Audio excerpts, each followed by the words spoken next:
Recce में कोई भी नेगेटिव काम पॉसिबल ही नहीं है। रेकी में भले का काम तो आप जितना मर्जी कर सकते हो, इसमें बुरा काम या नेगेटिव कोई काम पॉसिबल ही नहीं है। ये रेकी में हो ही नहीं सकता। रेकी का बैच अटेंड करते ही आपको अपने आप समझ में आ जाएगा, मेरी जिंदगी में कुछ अच्छा हुआ तो क्यों हुआ, बुरा हुआ तो क्यों हुआ, जो बुरा हुआ मैं उसको अच्छे में कैसे बदल सकता हूँ, और जो अच्छा हुआ उसको और अच्छा कैसे कर सकता हूँ, ये आपको अपने आप में समझ आ जाएगा।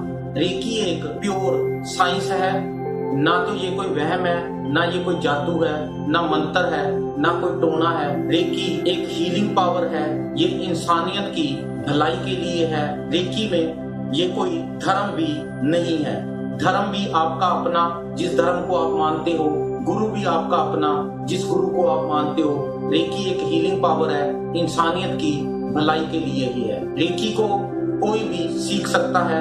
12 वर्ष से ऊपर की उम्र का कोई भी इंसान है, कोई भी बच्चा है, इसको सीख सकता है। सिर्फ आपके भीतर समझने की शक्ति होनी चाहिए। आप किसी बात को समझ सकते हो तो आप रेकी सीख सकते हो। रेकी हमारी फिजिकल, मेंटल, इमोशनल किसी भी टाइप की कोई भी बीमारी है उसको ठीक करने में सहायता करती है। इससे हम लोग अपनी तो बीमारियां ठीक कर ही लेते हैं, हम किसी और की भी बीमारियां बड़े आराम से इससे ठीक कर लेते हैं। रेकी इवन डिस्टेंस में, एब्सेंट में भी काम करती है। जब पेशेंट हमारे सामने है तो हम लोग उसको ठीक कर सकते हैं। जब पेशेंट हमारे सामने नहीं है, वो कहीं हमारे से बहुत दूर बैठा है, एब्सेंट है, तो भी हम लोग इससे उस पेशेंट को ठीक कर सकते हैं। रेकी हमारे मेडिटेशन लेवल को इम्प्रूव करती है, हमारे ध्यान के स्तर को अच्छा करती है, ये हमारे स्पिरिचुअल लेवल को भी ग्रो करती है, ये हमारे आध्यात्मिक स्तर को भी ऊपर उठाती है। रेकी एक प्योर साइंस है। साइंस कोई भी होती है वो डिवाइन ही होती है। रेकी भी एक डिवाइन साइंस है। स्पिरिचुअलिज्म भी एक साइंस ही है। जो साइंस को हम लोग जानते हैं, ये उस स्पिरिचुअलिज्म बड़ी साइंस का एक छोटा पार्ट है। स्पिरिचुअलिज्म एवरीथिंग है, जिस साइंस को हम लोग जानते हैं वो समथिंग है। स्पिरिचुअलिज्म प्योर साइंस है और रेकी भी एक साइंस है। साइंस कोई भी हो वो डिवाइन ही होती है। आप जिस साइंस को जानते हो, एलोपैथी, होम्योपैथी, आयुर्वेद, एक्यूप्रेशर, आप किसी भी साइंस को जानते हो, ये सब डिवाइन ही है। क्योंकि ये जो साइंसेस हमारे पास पहुंची हैं, ये उस सच्चे ईश्वर की कृपा से ही पहुंची हैं। जब इंसान इस धरती पे आया, शिकार करता था, कच्चा मांस खाता था, अग्नि भी नहीं थी कि वो मांस को पका के खा पाए। जब उसको पहली बार पका मांस खाने को मिला तो उसको मांस बहुत टेस्टी लगा, बहुत अच्छा लगा, तो उसने उस आग को संभाल के रख लिया। पहली बार उसको आग मिलने में हो सकता है 500 साल लग गए हों, 1000 साल लग गए हों। जब उसको वो मिली आग तो उस आग से उसने बेनिफिट लिया, उसका खाना अच्छा हो गया, डाइजेस्टिव सिस्टम को भी काम कम करना पड़ा और उसको इजीली उसका खाना उसको डाइजेस्ट हो जाता था। फिर उससे वो आग मिस हो गई, गुम हो गई। दोबारा उसको वही आग मिलने में, क्योंकि वो आग उसको किसी इंस्ट्रूमेंट से तो मिली नहीं थी, नेचुरल लेवल पे आसमानी बिजली कड़की थी जिससे वो आग उसको प्राप्त हुई थी।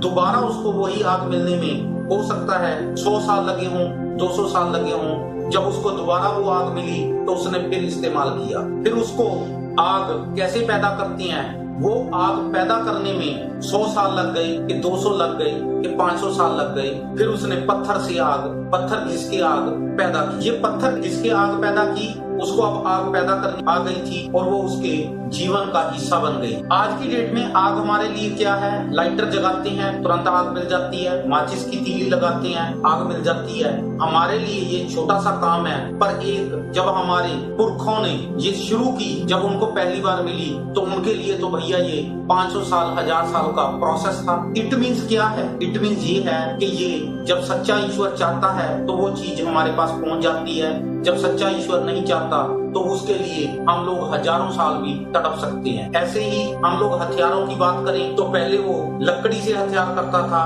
उसको लोहा मिलने में समय मिल गया। आज तो भैया मिसाइल हैं, गोलियां हैं, बंदूकें हैं, रिवॉल्वर हैं, हम किसी भी टाइप का कुछ भी शिकार कर लेते हैं। हथियारों के नाम पे हमारे पास बहुत कुछ, ये सब कुछ जितनी भी दुनिया में इन्वेंशंस हुई हैं, ये सब की सब एक्सीडेंटली हुई हैं। एक्सीडेंटली इन द सेंस कि जब वो भगवान चाहता है तो उसको वो चीज मिल जाती है। अगर हम लोग कहें कि हमारी एफर्ट्स का कमाल है, हमने ये चीज बना दी है, हमने कोई इन्वेंट कर दी है, ऐसा नहीं होता। ये भगवान की, उस सच्चे ईश्वर की इच्छा से होता है। पेंसिलिन जैसी लाइफ सेविंग ड्रग ये भी एक्सीडेंटली इन्वेंट हुई है। साइंस, जब भी आप किसी साइंस के बारे में बात करो, ये साइंस डिवाइन ही होती है।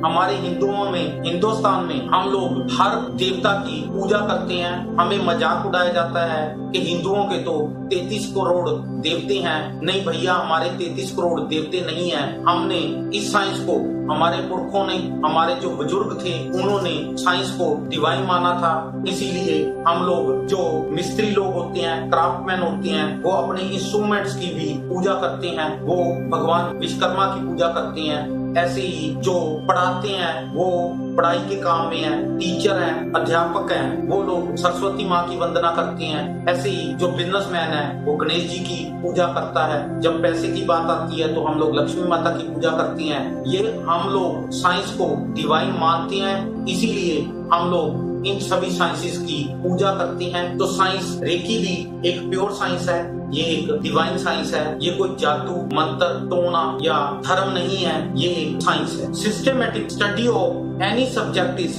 Called science. जब हम लोग किसी भी चीज की, किसी भी विषय की सिस्टेमेटिक स्टडी करते हैं, तभी वो साइंस कहलाती है।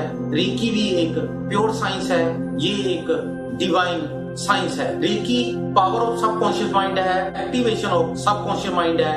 हमारा जो अवचेतन मन है, ये इसमें अबंडेंस में शक्ति है। इसमें बहुत ही ज्यादा, अधिक मात्रा में बहुत ज्यादा शक्तियां हैं।